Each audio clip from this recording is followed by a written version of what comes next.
வணக்கம். புதுவையில் உயர் நீதிமன்ற உத்தரவுப்படி உள்ளாட்சி தேர்தலை தோல்வி பயம் காரணமாக அரசு தள்ளி போடுவதாக மத்திய இணையமைச்சர் நாராயணசாமி குற்றம் சாட்டியுள்ளார். இது தொடர்பாக மத்திய இணையமைச்சர் நாராயணசாமி கூறுகையில், புதுவை அரசு மருத்துவக் கல்லூரியில் காங்கிரஸ் ஆட்சியில் பணியில் அமர்த்திய 150 பேரை பணி நீக்கம் செய்துவிட்டு அரசு தனக்கு வேண்டிய 240 பேருக்கு வேலை அளித்துள்ளனர்.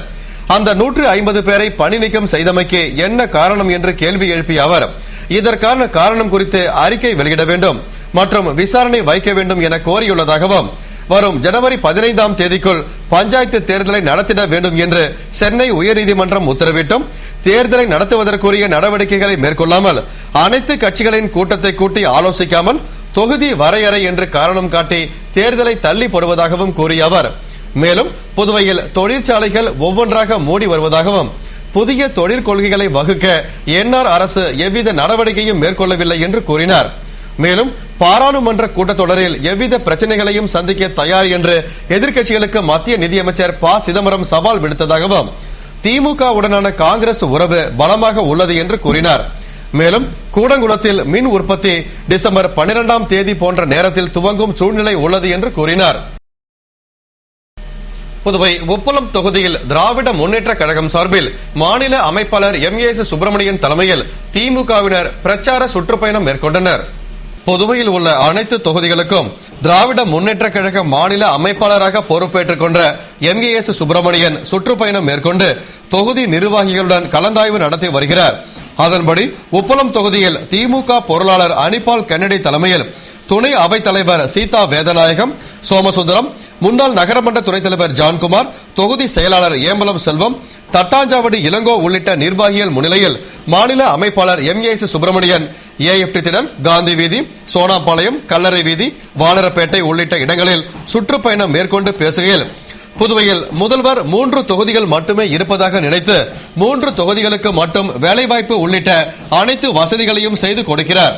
அந்த 3 தொகுதிகள் மட்டும் முன்னேறினால் புதுவை வளர்ச்சி பாதையில் முன்னேறிவிடுமா என்று கேள்வி எழுப்பிய அவர், தொடர்ந்து உப்பளம் தொகுதியில் வேலை வாய்ப்பினை அளித்திருந்தால் பலர் வன்முறை சம்பவங்களில் ஈடுபட்டிருக்க மாட்டார்கள். எனவே முதல்வர் புதுவையில் உள்ள 30 தொகுதிகளையும் தமது சொந்த தொகுதியாக கருதி புதுவை முழுவதும் முன்னேற பாடுபட வேண்டும் என்றார். கூட்டத்தில் திமுக நிர்வாகிகள் திரளாக கலந்து கொண்டனர். புதுவை அரசு சார்பில் நடந்த வ.உ. சிதம்பரனார் நினைவு நாள் நிகழ்ச்சியில் முதல்வர் ரங்கசாமி மற்றும் அரசியல் பிரமுகர்கள் பங்கேற்று மாலை அணிவித்து அஞ்சலி செலுத்தினர். புதுவை அரசு செய்தி மற்றும் விளம்பரத்துறை சார்பில் கப்பலோட்டிய தமிழன் வ.உ. சிதம்பரனாரின் நினைவு நாள் அனுசரிக்கப்பட்டது. இதனை முன்னிட்டு பாரதி பூங்காவில் உள்ள வ.உ. சிதம்பரனார் சிலை அருகே நடந்த நிகழ்ச்சியில் முதல்வர் ரங்கசாமி கலந்து கொண்டு வ.உ. சிதம்பரனாரின் சிலைக்கு மாலை அணிவித்து மலர் தூவி மரியாதை செலுத்தினார். தொடர்ந்து அமைச்சர்கள் ராஜவேலு, தியாகராஜன், சட்டமன்ற உறுப்பினர் தமிழ்ச்செல்வன் உள்ளிட்டோர் மாலை அணிவித்து மரியாதை செலுத்தினர். அதுபோன்று புதிய நீதி கட்சி சார்பில் அதன் தலைவர் பொன்னுரங்கம் தலைமையில் நிர்வாகிகள் மலரஞ்சலி செலுத்தினர். புதுவை விண்ணேற்பு மாதா ஆலயத்தில் நடந்த சைல்டு லைன் விழிப்புணர்வு குறித்த பலூனை வானில் விடும் நிகழ்ச்சியில் முன்னாள் நகரமன்ற துணைத் தலைவர் ஜான்குமார் பங்கேற்று பலூனை வெளியிட்டார். புதுவையில் ஏழை எளிய மக்களின் நல்வாழ்விற்காக இயங்கி வரும் பல்நோக்கு சேவா சங்கத்தின் சைல்டு லைன் 1098 திட்டத்தின் சார்பில் சைல்டு லைன் செயல்பாடுகளுக்கு நண்பர்களையும் தன்னார்வலர்களையும் உருவாக்கி குழந்தைகளின் உரிமை மற்றும் பாதுகாப்பை உறுதி செய்யும் வகையில் சைல்டு லைன் விழிப்புணர்வு குறித்த பலூன் விடும் நிகழ்ச்சி நெல்லித்தோப்பு விண்ணேற்பு அன்னை ஆலயத்தில் நடந்தது. பல்நோக்கு சேவா சங்கத்தின் நிர்வாக இயக்குநர் அருட்திரு ஆல்பர்ட் தம்பித்துறை தலைமையில் ஆலய பங்கு தந்தை அருட்திரு குழந்தைசாமி வரவேற்று பேசிய நிகழ்ச்சியில் சிறப்பு விருந்தினராக முன்னாள் நகரமன்ற துணைத் தலைவர் ஜான்குமார் பங்கேற்று சிறப்புரையாற்றி பலூனை வெளியிட்டார்.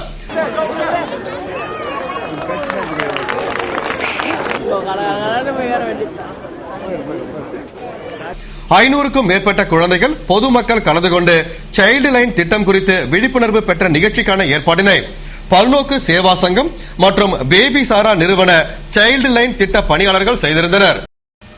தமிழகத்திலிருந்து புதுவைக்கு காவிரி நீரை பெற்றுத்தர அண்ணா திராவிட முன்னேற்ற கழகத்தினர் நடவடிக்கை எடுக்கவில்லை என்று எதிர்க்கட்சித் தலைவர் வைத்தியலிங்கம் குற்றம் சாட்டியுள்ளார். இதுகுறித்து எதிர்க்கட்சித் தலைவர் வைத்தியலிங்கம் கூறுகையில், புதுவை மக்களுக்காக தமிழக அரசுடன் பேச்சுவார்த்தை நடத்தி காரைக்காலுக்கு உரிய காவிரி நீரை பெற்றுத்தர அரசு எவ்வித முயற்சியும் எடுக்காமல் விவசாயிகளுக்கு துரோகம் இழைத்து விட்டதாகவும், இலங்கை தமிழர்களுக்காக குரல் கொடுக்கும் புதுவை அதிமுகவினர் புதுவை மக்களுக்காக குரல் கொடுத்து காவிரி நீரை பெற்றுத்தர தவறிவிட்டதாக குற்றம் சாட்டினார். மேலும் சமச்சீர் கல்வி திட்டத்தை அமல்படுத்தி காலாண்டு முடிந்த பல நாட்களுக்கு பிறகே 2ஆம் பருவ புத்தகத்தை வழங்கியுள்ளது. எந்த ஒரு துறையிலும் அரசு சரிவர இயங்கவில்லை என்று பேசினார். சென்னையில் நடைபெற உள்ள திமுக இளைஞரணி அமைப்பாளர்கள் மற்றும் துணை அமைப்பாளர்கள் ஆலோசனை கூட்டத்தில் பங்கேற்க சென்ற புதுவை திமுகவினரை முன்னாள் இளைஞரணி அமைப்பாளர் சிவா வழியனுப்பி வைத்தார். திராவிட முன்னேற்ற கழக இளைஞரணி அமைப்பாளர்கள் மற்றும் துணை அமைப்பாளர்கள் ஆலோசனை கூட்டம் மற்றும் கருத்தரங்கு சென்னைக்கு அருகாமையில் உள்ள மறைமலை நகர் அண்ணா திடலில் நடைபெற உள்ளது. அதில் பங்கேற்க புதுவை திமுக இளைஞரணி அமைப்பாளர் முகமது யூனுஸ் தலைமையில் துணை அமைப்பாளர்கள் சென்னை புறப்பட்டனர். அவர்களை முன்னாள் இளைஞரணி அமைப்பாளர் சிவா வழியனுப்பி வைத்தார். இந்நிகழ்ச்சியில் திமுக நிர்வாகிகள் குமார சுப்பிரமணியன், தங்கவேல், சக்திவேல் உள்ளிட்டோர் கலந்து கொண்டனர். அதேபோன்று புதுவை திமுக தலைமை கழகமான கலைஞர் இல்லத்திலிருந்து துணை அமைப்பாளர்கள் ஐஜி வீரராகு, திருவண்டார் கோவில் காந்தி, பரிதி இளம்பருதி, சந்தோஷ்குமார், தொகுதி செயலாளர் ஏம்பலம் செல்வம், முன்னாள் இளைஞரணி துணை அமைப்பாளர் லோக கணேசன் உள்ளிட்டோர் சென்னையில் நடைபெறும் கூட்டத்தில் பங்கேற்க புறப்பட்டு சென்றனர். புதுவை வில்லியனூரில் நடந்த 5ஆம் வட்ட அளவிலான அறிவியல் கண்காட்சி நிறைவு விழாவில் சட்டமன்ற உறுப்பினர் நமச்சிவாயம் கலந்து கொண்டு வெற்றி பெற்றவர்களுக்கு பரிசுகள் வழங்கி பாராட்டினார். புதுவை வில்லியனூர் லட்சுமி திருமண நிலையத்தில் கல்வித்துறையின் 5ஆம் வட்ட அளவிலான அறிவியல் கண்காட்சியின் நிறைவு விழா பள்ளி கல்வி இயக்குனர் வல்லவன், அனைவருக்கும் கல்வி திட்ட இயக்குனர் பார்த்தசாரதி ஆகியோர் தலைமையில் நடந்தது. பள்ளி துணை ஆய்வாளர் மீனாட்சி சுந்தரம் வரவேற்று பேசிய விழாவில் முதன்மை கல்வி அலுவலர் கலைச்செல்வன், துணை ஆய்வாளர்கள் துயிரோக் ஆந்திரே, சவுந்தரராஜு, ஜெகசிற்பியன் கொல்பேர், அமிர்த கணேசன், ஹேமாவதி ஆகியோர் வாழ்த்தி பேசின. சிறப்பு விருந்தினராக சட்டமன்ற உறுப்பினர் நமச்சிவாயம் பங்கேற்று கண்காட்சியில் முதல் 3 இடங்களை பிடித்து வெற்றி பெற்ற மாணவர்களுக்கு பரிசுகள் வழங்கி பாராட்டினார். இந்நிகழ்ச்சிக்கான ஏற்பாட்டினை கண்காட்சியின் ஒருங்கிணைப்பாளர் தண்டபாணி தலைமையிலான குழுவினர் செய்திருந்தனர்.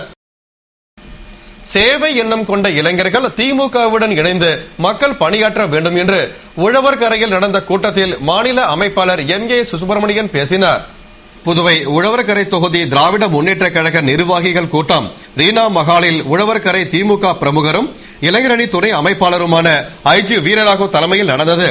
கூட்டத்தில் சிறப்பு அழைப்பாளராக மாநில அமைப்பாளர் MA சுப்பிரமணியன் பங்கேற்று பேசுகையில், கடந்த 1.5 ஆண்டுகளாக ஆட்சி புரியும் என்ஆர் காங்கிரஸ் அரசு அறிவித்த எண்ணற்ற திட்டங்களில் ஒன்றை கூட நிறைவேற்றாமல் மத்திய அரசு நிதி தரவில்லை என்று கபட நாடகம் நடத்துவதாகவும், ஆனால் காங்கிரஸ் போதிய நிதியை அளித்து விட்டதாகவும் கூறி மக்களை முட்டாள்களாக மாற்றி வருகின்றனர் என்றார். மேலும் சேவை எண்ணம் கொண்ட இளைஞர்கள் திமுகவுடன் இணைந்து மக்கள் பணியாற்ற வேண்டும். எதிர்வரும் சட்டமன்ற தேர்தலில் அநேக தொகுதிகளில் வெற்றி பெற ஒன்று போட்டு முழு மூச்சாக பாடுபட வேண்டும் என்று பேசினார். கூட்டத்தில் பொதுக்குழு உறுப்பினர் அருள்செல்வி, தொகுதி செயலாளர் ஏம்பலம் செல்வம், முன்னாள் இளைஞரணி துணை அமைப்பாளர் லோக கணேசன் மற்றும் நிர்வாகிகள் திரளாக கலந்து கொண்டனர். புதுவை வடமங்கலத்தில் வணிக வரித்துறை அதிகாரிகள் பொருட்களை ஏற்றி செல்லும் வாகனங்களை ஆய்வு செய்தனர். புதுவை வில்லியனூர் வடமங்கலத்தில் பொருட்களை ஏற்றி செல்லும் வாகனங்களை வணிக வரித்துறை அதிகாரிகள் ஆய்வு செய்தனர்.